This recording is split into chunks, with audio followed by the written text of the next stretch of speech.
The nation of Israel was in a tough place. Their king, Ahab, had married a foreign queen, Jezebel. She was a Phoenician who promoted the worship of Baal and was hungry for power. Jezebel was known for her significant influence on Israel's politics, spirituality, and her persecution of God's prophets.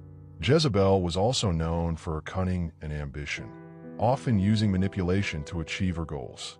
Following the confrontation between the prophet Elijah and the prophets of Baal, King Ahab, the husband of Jezebel, conveyed all the details to her, including the execution of the prophets of Baal.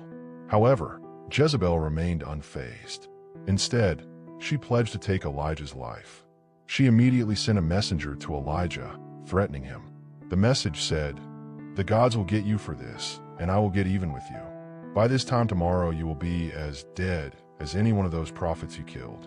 When Elijah saw how things were, he ran for dear life to Beersheba. He left his servant there and went into the desert. He was afraid, worn out, and honestly, he felt like giving up. He said to God, "Enough of this, Lord. Take my life. I am no better than my first fathers." Then he lay and fell asleep under a broom tree.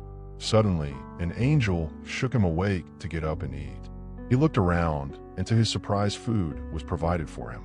One day, King Ahab wanted a vineyard that belonged to a man named Naboth who refused to sell it to him. It was his family's legacy, sacred to him. Ahab pouted like a child, but Jezebel hatched a plan. She wrote letters over Ahab's signature, stamped them with his official seal, and sent them to the men of the city, the elders who lived in the city where Naboth lived and she had Naboth killed, all to give Ahab what he wanted.